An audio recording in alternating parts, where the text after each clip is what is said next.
What the hell is he doing up there without a harness? Reddick froze mid-sentence as he watched a worker lean over the edge of a 3-story roof, balancing a drill in one hand. No safety line in sight. The guy was one bad step away from a fatal fall. Noah didn't say a word. He could not yet. Right now, he was just Cole, the new trainee who joined a rooftop repair team down at Store 12 in Dayton, Ohio. He'd built the roofing and exterior repair company from scratch 15 years ago with nothing but a borrowed truck and a handful of tools. Now, there were 20 locations spread across 5 states. He hadn't been this close to a roof in years. Lately, he spent more time in suits and boardrooms than on job sites. But rumors of delays, high turnover, and a few vague complaints from clients about this branch made him uneasy. So, he shaved the beard, dyed his hair, and slapped on a fake tattoo sleeve. The fake name Cole Henderson was put in the system by his assistant. Since he'd never personally visited most locations, and Store 12 had cycled through 3 managers in the last 2 years, no one here had ever met the real owner. The Dayton branch was operating under District Manager Russell and managed by a guy named Trent, according to corporate logs. Trent barely looked up when Noah walked in this morning. "You're late," Trent grunted. "Truck's out back. Gear's in the container. Don't expect babysitting." That was the welcome. Now, 6 hours later, Noah had been tossed onto a job site with 3 roofers and no real training. The team lead, a guy named Mason, had given him a 5-minute safety talk while sipping a Red Bull. Then they were up the ladder. "Mason," Noah called out, trying to keep his voice steady as he pointed to the guy crouched near the ledge. "He's not clipped in." Mason didn't even look. "Zeke don't need one. He's got better balance than a damn cat." Noah blinked. "That's not the point. What if he slips?" Mason finally turned. "Then he won't. Relax, rookie. You're green, I get it. But we don't slow down for OSHA fairy tales out here." Noah kept quiet, jaw tight. He scanned the roof. No harnesses. No tether lines. Just a few guys, walking around like they were on solid ground. The safety gear he remembered mandating years ago? Nowhere in sight. By lunch, the team had barely spoken to him, except for Zeke, who had offered him half a sandwich and a crooked smile. "You'll get used to it, man. Just don't look down." Downstairs, back at the branch's garage, Noah caught sight of a young woman hauling a ladder into the storage unit. She was maybe 23, arms shaking under the weight. One of the techs laughed from the side. "Hey, Zoe, you sure you don't want to go back to clerical? Might be more your speed." Zoe grimaced but didn't answer. She kept dragging the ladder, knuckles white. Noah stepped in. "Want a hand?" She looked surprised. "You're the new guy, right? Cole." He nodded. "No offense," she said, brushing hair out of her face. "But if you help me, they're just gonna ride me harder next time." Noah didn't push. But he didn't like what he saw. Not one bit. Later that afternoon, he cornered Zoe near the back of the truck. "How long you been with the company?" "Almost 2 years," she said, wiping sweat from her forehead with her sleeve. "Started as part-time admin. When my uncle passed, I needed more hours, so I asked to be moved to field work." "You like it?" "I like the work. I don't like the way Trent runs things. Or how Mason acts like safety's optional." Noah nodded slowly. "You ever say anything?" Zoe gave a dry laugh. "I did. Once. Trent told me if I didn't like it, I could go find a desk job. Said I wasn't cut out for this line of work anyway." Noah felt something twist in his gut. That night, back in his hotel room, he sat at the edge of the bed, staring at the wall. He didn't sleep. The next morning, they were on another job site, this time a flat commercial building. Early sun beat down on the tar as they unloaded gear. Mason tossed Noah a coil of rope. "Don't worry about the harness. We're just patching vents. Quick job." Noah threw it back. "Where's yours?" Mason raised a brow. "You serious?" "Dead serious." Mason stepped close, face tight. You trying to play hero, rookie? Or you just slow? Zeke stepped in between them. Hey, chill. Let's just get this done. But tension hung heavy all day. No one wore harnesses. Not even when they leaned over a skylight opening. By late afternoon, Noah had seen enough. He walked to the truck, pulled out his phone, and called his assistant back at HQ. Kendra, he said, voice low. I need you to get Russell here tomorrow. First thing. And bring 2 of the board members. Are you sure? I'm sure. And Kendra, bring the termination packets. I think we're gonna need them. The next morning, Noah stood in the corner of the Dayton branch's break room, watching the crew trickle in. The air was thick with stale coffee and exhaustion. No greetings, no morning check-ins, just boots dragging across concrete and the metallic rattle of lockers slamming shut. Russell, the district manager, arrived 15 minutes later than scheduled, wearing an expensive coat and sunglasses indoors. He barely glanced at the crew before heading into Trent's office. Noah followed, keeping his expression flat. Inside the cramped room, Trent was leaned back in his chair, feet up on the desk. He didn't stand when Russell entered. You wanted us in for something? Russell asked, glancing at Noah. Who's this? Before Noah could answer, Kendra stepped in behind them, carrying a folder. Her eyes met Noah's. He gave a single nod. Kendra turned to the 2 men. You're both being removed from your positions, effective immediately. Trent sat up. I'm sorry, what? Noah stepped forward. My name is Noah Reddick. I own this company. Russell's jaw twitched. You're joking. I've spent the last 2 days working on your crew under a false name. I saw the conditions firsthand. You've endangered lives, ignored protocols, and let this branch rot under your watch. Trent looked between them. This is ridiculous. You can't just, I can. And I am. Noah opened the folder. You've falsified safety compliance reports and retaliated against employees who spoke up. You're done here. Russell's voice dropped. You don't get it. We're stretched thin. You want results, I delivered them. Numbers were up. At what cost? Noah didn't wait for an answer. He turned to Kendra. Security's waiting. Escort them off the property. As the 2 men were let out, an uneasy silence settled over the break room. The rest of the crew had gathered in the hallway, watching everything unfold. Mason stood stiffly near the lockers, arms crossed. Zoe stood near the exit, eyes wide. Noah stepped into the hallway. Everyone on the clock, meet me in the garage in 10. When the team assembled, Noah didn't stand on a box or raise his voice. He just looked around at the faces, some curious, some guarded, others unreadable. My name's Noah Reddick. I founded this company 15 years ago. Lately, I've been hearing things that didn't sit right. I didn't want PR reports. I wanted to see it for myself. He paused. What I experienced was unacceptable. Mason shifted his weight. So, what now? You gonna shut us down? No. But things are going to change starting today. A worker from the back, an older guy with a wrap on his wrist, raised a hand. You gonna bring in another clipboard manager who's never worked a roof? No. There's already a new interim manager in place. Her name is Natalie. She's been with us for 8 years, ran the Bloomington branch until last year. She'll be here by noon. Mason scoffed. She even know what a hot mop is? Noah turned to him. She helped design the training protocols for it. You have a problem with that?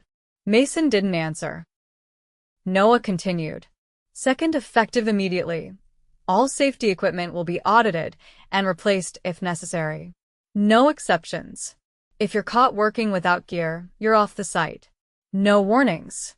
A few murmurs rippled through the group. One of the newer hires, a guy with paint-stained gloves, nodded slowly. Zoe stepped forward. What about training? Her voice was steady, but her eyes weren't apologizing for the question. Most of us never got anything past the first day. You're right to ask. Noah gestured to Kendra, who pulled out a printed schedule. We're rolling out mandatory retraining for all techs, starting tomorrow. You'll still get paid during the sessions. Another voice from the group, a lean man with a sunburned neck, spoke up. What about the pay scale? I've been here over a year, still making entry level. We're reviewing every single file. If your performance and time here don't match your pay, that's going to be fixed. Silence again. This time, it wasn't tense, it was stunned. Noah looked at Mason. You're team lead, right? Yeah. You've been cutting corners and overriding safety for the sake of speed. You're off the crew. As of now, you're suspended pending review. Mason's mouth opened, then closed. He didn't argue. Noah turned to the rest.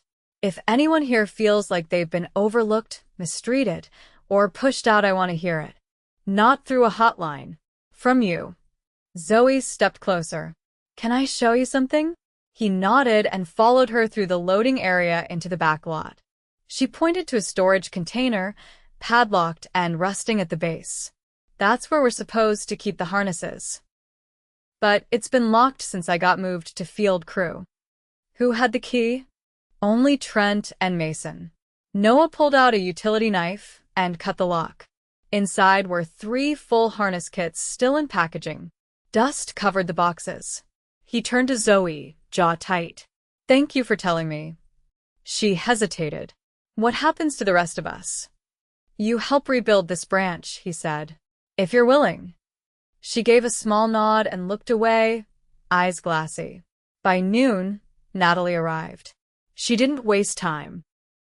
She brought the crew inside for a formal briefing, laid out the new chain of command, and had already begun reviewing job logs from the past 3 months. She pulled Mason aside privately and began interviewing each crew member, one by one. Noah stayed in the background, listening, watching. He saw something he hadn't seen in a long time, people starting to believe things might actually change.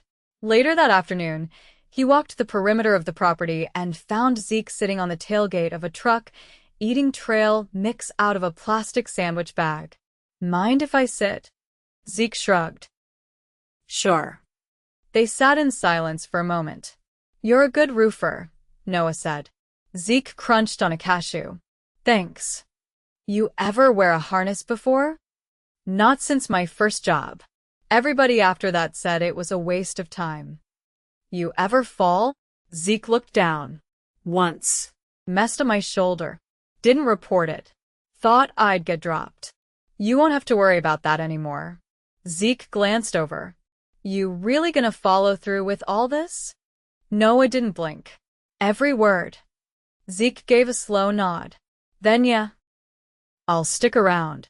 As the sun dipped low behind the warehouse, Noah stood alone outside the garage, watching crews roll up their gear. No shouting. No tension. Just quiet focus. He knew this wasn't over. Fixing a culture didn't happen in a day.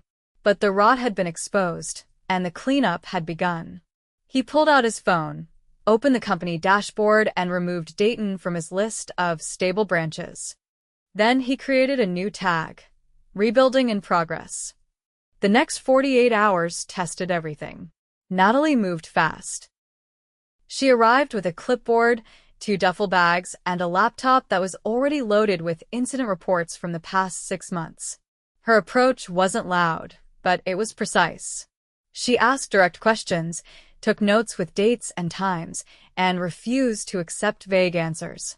By the second morning, she'd reassigned all service calls to only 2 crews, leaving the rest to rotate through retraining. It caused delays, and customers were notified of reschedules, something that had never happened under Trent's management. But Natalie made it clear. We're not risking lives to fake efficiency. Noah stayed on site, observing but no longer pretending to be Cole. Word had spread fast, no one treated him like a trainee anymore. Some avoided eye contact. Others watched him carefully, weighing whether the change was real or temporary. He didn't blame them. Late Thursday afternoon, he stepped into the old file room, which had been used as storage for years. Dust coated the back shelves, and a broken heater clicked endlessly in the corner. Zoe sat on a folding chair, typing notes into a shared spreadsheet. Her face looked different, focused, but not tense. "I heard you took over payroll audits," Noah said, leaning against the doorframe. "I'm flagging everyone who's been here more than 6 months with no review or raise," she replied, not pausing her typing. "It's a longer list than I expected." "You've got an eye for the details." She looked up. "I used to do this for my uncle's plumbing company. He always said, 'You can't fix cost leaks if you don't know where the holes are.'" Noah nodded. "You want more responsibility? I don't want a title if it doesn't come with authority. I'm not babysitting a broken system." Fair. "But I think we need someone to rebuild the internal ops here. Not as a manager. As the one who makes sure they don't fall apart again." Zoe hesitated. "What's the catch?" "You'll report directly to Natalie. She'll handle strategy. You make sure it's followed. You'll be in charge of training documentation, equipment logs, and internal reporting." She studied him. "I'll need access to the full system. Real access. Not filtered through district leads." "You'll have it by tomorrow." Zoe leaned back. "Then yeah. I'm in." That same evening, Natalie brought in a safety inspector from another branch. Not a consultant, an actual site tech named Javier. He'd been with the company for 7 years and had helped redesign the fall arrest training. He didn't wear a clipboard or carry a tablet. He wore a hard hat and walked the perimeter of every build like he was about to climb it himself. When he reached the staging area behind the main warehouse, he stopped beside Noah. "You know we had 3 expired first aid kits back there?" Javier said. "One of them had a cracked bottle of antiseptic. Could have burned someone's skin." Noah looked at him. "How long would you say this site's been non-compliant?" "At least a year. Maybe more. Depends on how many reports got buried." By Friday morning, Natalie posted the new crew rotation sheet. 4 names were removed from field work entirely, Mason included. He'd been silent since his suspension, showing up only for mandatory interviews with Natalie and HR. When his name failed to appear on the weekend schedule, he walked into Natalie's shared office without knocking. "You're cutting me?" She didn't look away from her monitor. "You're being let go." Mason scoffed. "I built half the install process. You're gonna fire me because I didn't baby the rookies?" "You're being fired for repeated safety violations, workplace intimidation, and falsifying harness inspections. We have statements from 5 employees, video from the last job site, and a missing incident report connected to a fall injury last year." Mason's voice rose. "That guy didn't even go to the doctor. He just bruised a rib. You made that decision for him. That's not your call." He stepped forward, face flushed. "You really think you're going to find someone else who can run 3 install crews under budget?" Natalie stood. "I'd rather run 1 crew safely than 3 full of injuries and fear. Security's waiting out front." Noah watched from the hallway. He didn't speak. Mason walked out without another word. That afternoon, a new hire arrived, an older tech named Andre, who had worked at the Indianapolis branch before moving to Dayton for family reasons. Natalie had fast-tracked his transfer after reviewing his file. Zeke helped him unload tools from the back of his pickup. "You been with the company long?" Andre asked. "Couple years." "You like it?" Zeke glanced over. "It's better this week than last." Andre left. "That's something." Inside, Noah was reviewing repair job photos from the past quarter when he noticed something odd. Multiple roofs had identical photos attached to different invoices, same shingles, same angles, same cloud patterns. He called over Javier. "These look familiar?" Javier zoomed in on one. Then another. "This one's from my cruise job in Columbus." That's their signature in the lower corner. "So, how'd it end up in Dayton's paperwork?" Javier didn't answer. He didn't have to. Noah pulled Zoe aside. "I need you to cross-check every repair invoice from the last 6 months. Match photos, timestamps, and address logs." She was already moving. "If they're charging for work they didn't do, it'll show." Give me 2 hours. By 5 o'clock, the evidence was clear. At least 8 invoices had been billed with recycled images. 3 of them had been tied to emergency weekend rates. Natalie reviewed the findings, then brought in the remaining admin assistant, a woman named Tara who had worked under Trent. Tara, Natalie said, did you process these? Tara looked down. Yes. Did you know the images were copied? No. I just uploaded what was given to me. Who gave you the photos? Sometimes Trent. Sometimes Mason. I wasn't allowed to question them. Going forward, Natalie said, you'll report to Zoe. She'll train you on validation steps. If anything feels off, you flag it. No exceptions. Tara nodded. I can do that. The next morning, Noah met Natalie in the gravel lot behind the loading dock. The air was cold.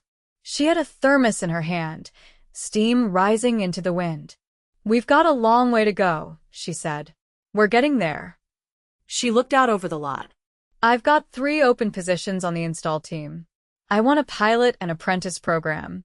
2 trainees per lead. Structured tracking. No more tossing people on roofs with a 5-minute walkthrough. Make it happen. I'll need budget approval. You've got it. They stood in silence for a moment. Zoe's sharp, she added. She doesn't waste words. She won't let things slide. Good. Noah turned to leave, but paused. I want you to call a full crew meeting Monday morning. Everyone. No gear, no job talk. Just people. What do you want said? Nothing fancy. Just the truth. We got lost. And now we're fixing it. Natalie nodded. They'll respect that. Noah walked back inside, past the equipment cage, past the old bulletin board that still had outdated flyers stapled to it. He stopped, pulled down every single sheet, and left the board empty. Then he walked to Zoe's office. He handed her a new laminated sign. She looked at it, then back at him. You want me to post this? It goes on the board. Top center. She read the sign once more. This branch is under new leadership. We don't cut corners. We don't tolerate silence. And we take care of our people. She nodded. About time. Monday came with overcast skies and a steady breeze, the kind that bit through jackets and cut across the open lot behind the Dayton branch. By 7:30, every field tech, admin, and warehouse staff member stood shoulder to shoulder inside the converted loading bay, now cleared out and fitted with folding chairs.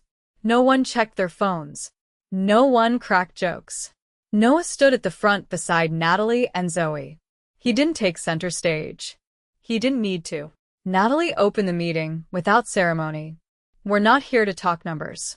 We're here because this crew needed truth, and for too long, you weren't getting it. That ends now.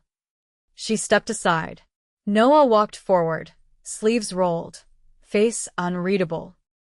I failed you, he said. Not by being absent. That was by design. I built this company so it could run without me micromanaging. But I failed by trusting a structure that wasn't being held accountable. He scanned the room. Some eyes met his. Others didn't. I've seen what it's like to be on these roofs. I've seen what happens when people are told to keep their heads down instead of their backs covered.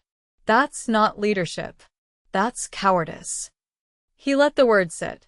You don't owe me loyalty. You don't owe me silence. If something's wrong, you speak up. And if someone tries to shut you down, they won't be here the next day. That's not a promise. That's policy. He glanced toward Zoe, who stepped forward, a printed sheet in her hand. We've created a new internal report channel, she said.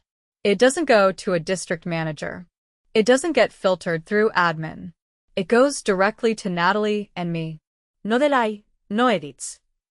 Someone near the back, a quiet guy with a wrap on his knee and a faded hoodie, raised a hand. What if it's not safety stuff?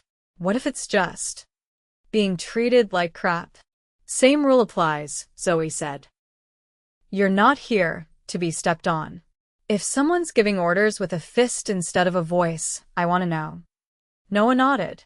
We hired you for your skill, not your tolerance for abuse. The man lowered his hand.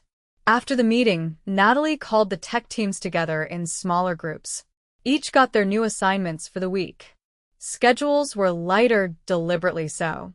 They were prioritizing quality and safety checks over volume. Some jobs would be delayed, but no one argued.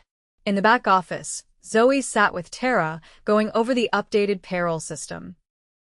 The new guidelines included automatic quarterly reviews, task-based performance metrics, and a clear track for raises not just time-based, but tied to verified skill growth. This column, Zoe pointed, is where I'll log completed training modules.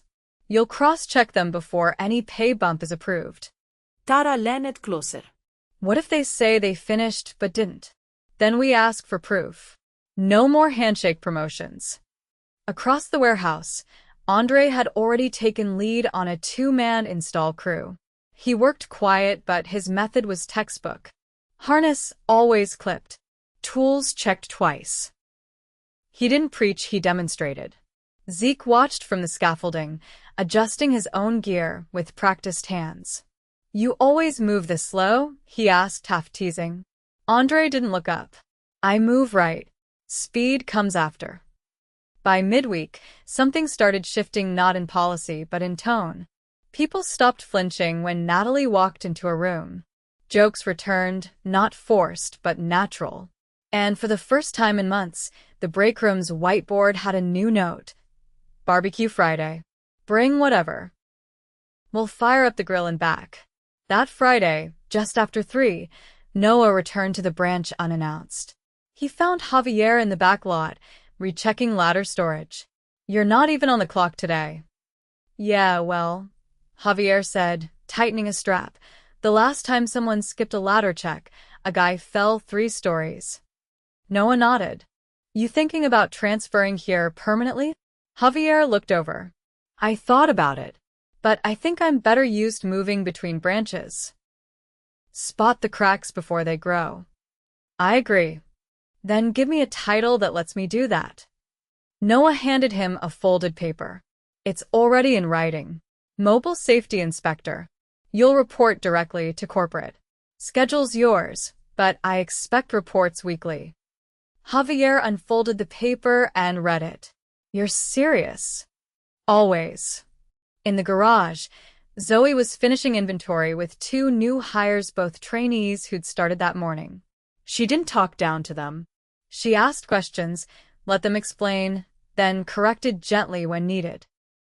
One of them, a wiry kid with nervous hands, paused as he labeled a bin. Is it always this? Strict now? Zoe didn't glance up. You mean organized? Yeah. I just don't want to mess up. You will, she said. But you'll learn. And no one's going to hang you out to dry for asking questions. In Natalie's office, Noah reviewed the most recent dispatch logs. Weekday output was down slightly, but callbacks? Cut by more than half. Injury reports? 0. She leaned against the filing cabinet, arms crossed. You thinking about replicating this process at the other branches? Only after I can prove it works here long term. She raised an eyebrow. And how long's that? 6 months, he said. Minimum. Then we build a model from this. Natalie pushed off the cabinet. You'll need buy-in from the board. They're already watching. They saw what happened here when people were listened to. Late that evening, the grill in the back lot flared to life. Folding tables appeared from the warehouse, covered in foil trays and mismatched paper plates. No one assigned cleanup. No one had to. Zeke passed Noah a plastic fork loaded with potato salad. You sticking around for the food? Wasn't planning to, Noah said. But I think I will. He didn't give a speech. He didn't need to. He just sat, ate, and listened as laughter started replacing silence. Near the end of the night, Zoe tapped him on the shoulder. I added a new line to the reporting sheet. Anonymous submission box. Physical. Locked. We'll check it every Friday. He nodded. Good call. She hesitated. You think this place can really stay like this? Noah looked around. Only if the people running it don't forget what it costs to fix. She nodded once, then walked off to help fold tables. The next morning, Noah left before sunrise. No announcement. 누구 odbyt. Just a note on the whiteboard in the break room. It read, "Keep building. I'm watching Noah." And beneath it, someone else had written, in all caps, "This time, we believe you."